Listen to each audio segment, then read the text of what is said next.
Doctor صاحبہ دوسرے سوال کی طرف آگے بڑھتے ہیں، اور یہ سوال جو ہے یہ سماجی نیچر کا ذرا زیادہ ہے کہ اگر کوئی ہمارے ساتھ برا کرتا ہے یا برے رویے سے پیش آتا ہے تو اس کے رد عمل میں ہمارا رویہ کیسا ہونا چاہیے؟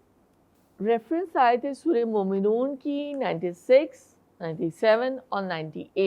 ادفع بالتي هي أحسن السيئة نحن أعلم بما يصفون وقل رب أعوذ بك من همزات الشياطين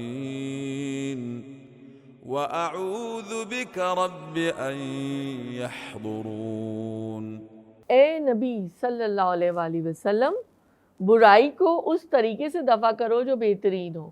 جو کچھ باتیں وہ تم پر بناتے ہیں وہ ہمیں خوب معلوم ہے، اور دعا کرو کہ اے پروردگار میں شیاطین کی اکساہٹوں سے تیری پناہ مانگتا ہوں، بلکہ اے میرے رب میں تو اس سے بھی تیری پناہ مانگتا ہوں کہ وہ میرے پاس آئیں۔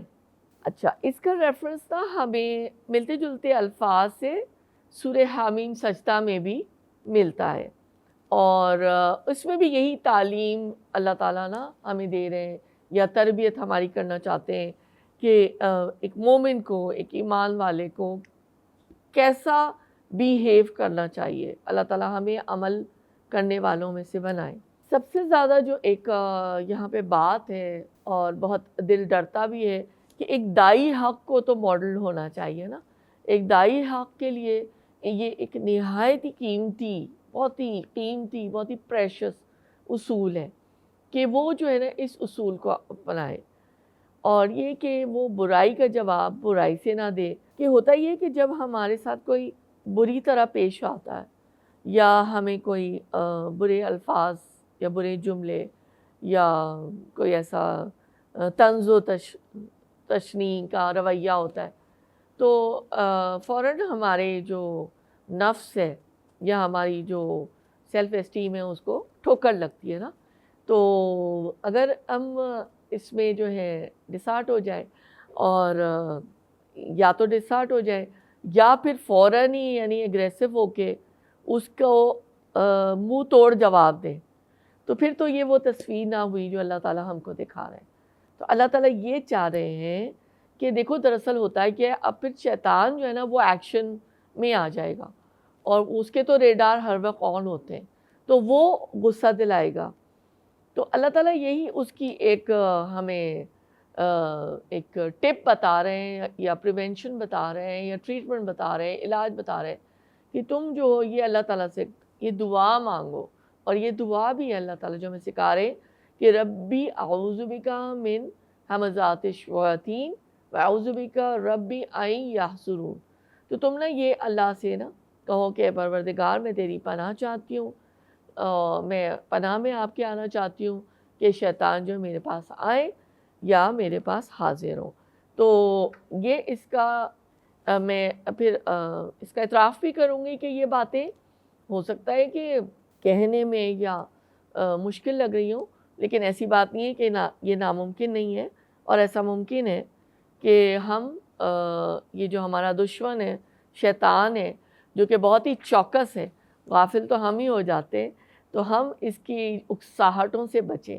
فہم قرآن تفسیر کو اب دیکھ لیتے ہیں کہ وہاں پہ ہمیں کیا رہنمائی مل رہی ہے۔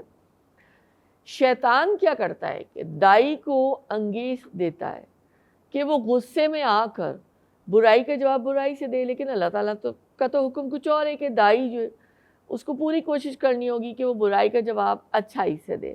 جہاں تک کہ ذاتی معاملات کا تعلق ہے وہ اس بات کی گنجائش موجود ہے کہ جہاں پر مظلوم کوئی ہے اور اس پر ظلم ہو رہا ہے تو وہ اس کا جو ہے جواب دے سکتا ہے۔ تو یہی بات یہاں پہ بھی بتائی گئی کہ جب شیطان تم پر وار کرے تو تم اللہ کی پناہ طلب کرو کہ اللہ تعالیٰ مجھے شیطان کی اکساہٹوں سے جو ہے وہ محفوظ رکھے۔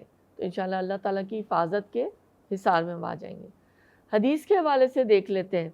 حضرت سلیمان بن سرد بیان کرتے ہیں کہ نبی کریم صلی اللہ علیہ وآلہ وسلم کی موجودگی میں 2 شخص گالم گلوچ پر اتر آئے۔ ہم بھی وہیں بیٹھے ہوئے تھے۔ ان میں سے ایک شخص کا چہرہ غصے سے بالکل سرخ ہو گیا اور وہ اپنے ساتھی کو برا بھلا کہے جا رہا تھا. نبی اکرم صلی اللہ علیہ وآلہ وسلم نے فرمایا کہ میں تم کو ایک ایسا کلمہ سکھاتا ہوں جو میں جانتا ہوں کہ اگر وہ شخص یہ کلمہ پڑھ لے تو اس کا غصہ دور ہو جائے گا. اور وہ کلمہ یہ ہے اعوذ باللہ من الشیطان الرجیم. بخاری کی 3282 اور مسلم کی 6647 نمبر حدیث.